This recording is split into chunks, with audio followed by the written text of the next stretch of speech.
రామాయణంలో భలే ఉదాహరణమ్మ. మొట్టమొదట ఉదాహరణలతోటి మనకి చెప్పడం అనేది రామాయణంతో మొదలు. ఆది కావ్యం అదే కదా. అందులో పాపం పైనుంచి జలపాతం ఇట్లా పడుతోంది కొండ మీద నుంచి. అది కొండ చుట్టూ ఇట్లా తిరుగుతోంది. ఇప్పుడు దీన్ని వర్ణించాలి వాల్మీకి మహర్షి. ఏమంటే కొండ చుట్టూ నీళ్లు తిరుగుతున్నాయి అంటే అందం ఏముంది? కవి ఎప్పుడు అందగాడవుతాడు? దాన్ని చాలా అందంగా చెప్పగలిగినప్పుడు కవి అవుతాడు. ఆయన ఏమని చెప్పాడంటే, భార్య భర్తలు ఇద్దరు ఉన్నారయ్యా. ఆ భర్త కొండ అయితే భర్త తొడ మీద భార్య కూర్చొని ఉంది జలపాతంగా. ఇద్దరు సరసంగా ఏదో మాట్లాడుకుంటున్నారు. ఈ మాట్లాడుకునేటప్పుడు కొంటెగా భర్త ఓ వంక పెట్టాడట. ఆమె కోపం వచ్చి ఛీ నేను ఇక్కడ ఉండను అని దిగి కిందకెళ్ళిందట. కిందకైతే దిగింది కానీ అనుమానం, అమ్మో భర్తను వదిలిపెట్టి వచ్చానే ఏమవుతుందో పరిస్థితి అని మెల్లిగా అక్కడే ఏమీ తెలియనట్టుగా ఆ కొండ చుట్టూ మళ్ళీ తచ్చెరలాడటం మొదలుపెట్టింది. అక్కడ ఉండేటటువంటి చెట్లు మిత్రులు బంధువులట, ఆ చుట్టుపక్కల రాళ్లు అవన్నీ చెప్పినాయి, భర్తను వదిలిపెట్టి పోకూడదే, ఇక్కడే ఉండాలి, మనం దగ్గర ఉండి మన కంట్రోల్లో ఉంచుకోవాలి తప్ప దూరం ఎక్కడికో వెళ్ళి ఏది సాధించకూడదు, ఆ చుట్టూ తిరుగుతూనే లైన్లో పెట్టాలి అని చెబితే ఆ కింద పడ్డటువంటి ప్రవాహం తెలివిగా మళ్ళీ భర్తని మొత్తం చుట్టేసిందట. తొడలో ఉన్నప్పుడైతే ఒక దగ్గరే ఉంది, కానీ కింద పడ్డ తర్వాత కొండనంతా చుట్టిందయ్యా.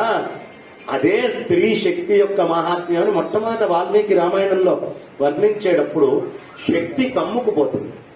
అర్థమైందా? ఓ చెట్టు ఉంది, ఆ చెట్టుకు ఒక చిన్న తీగ వచ్చిందనుకోమ్మా, కొంతకాలానికి చెట్టు కనిపించదు.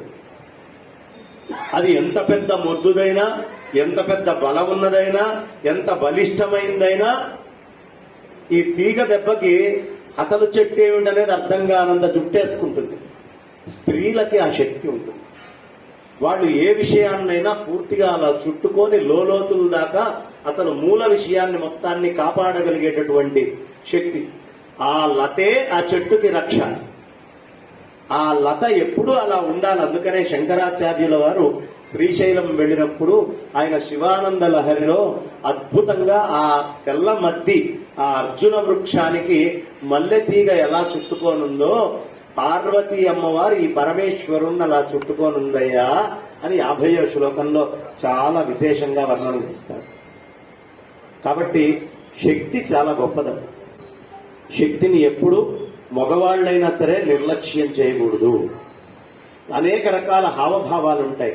ఆ శక్తిని ఎట్లా గౌరవంగా చూసుకోవాలి, వాళ్ళ మనస్సుని ఎలా తృప్తిగా ఉండేట్టు చూసుకోవాలో భర్త యొక్క బాధ్యత. భర్తే కాదు, తండ్రి, అన్నదమ్ముళ్ళు అందరి యొక్క బాధ్యత.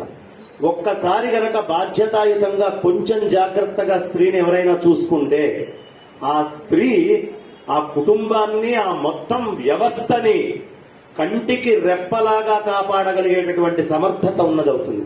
ఇది బాగా ఎవరికి తెలుసయ్యా అంటే వ్యాపారం బాగా చేసే గుజరాత్ వాళ్ళకి తెలుసు. అందుకనే సంవత్సరంలో ఒకసారి ఏ రోజు? కార్తీక శుద్ధ పాడ్యమి రోజు భార్య కాళ్ళకి భర్త దండం పెడతాడు. ఇంకా ఎక్కడ ఈ సంప్రదాయం వాళ్ళకి వ్యాపారం చేస్తారు కాబట్టి తెలుసు. చేసి రేపు మా అక్కా చెల్లెళ్ళు వస్తారే భోజనానికి, కాస్త జాగ్రత్తగా చూసుకో అని చెప్పేటటువంటి పరిస్థితి ఉంటుంది అక్కడ.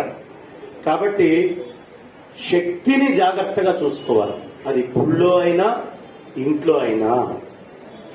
అందుకనే ఆ శక్తి గురించి బాగా తెలిసినటువంటి శంకరాచార్యుల వారు శ్రీచక్రము అనేటటువంటి వ్యవస్థను ఏర్పాటు చేసి ఆ శక్తిని, ఒక్క శక్తే ఉన్నా నాశనం అయిపోతుంది, ఒక్క శివత్వమే ఉన్నా జడమైపోతుంది. అందుకనే మీలో చాలా మంది సౌందర్య లహరి నేర్చుకొని ఉంటారు.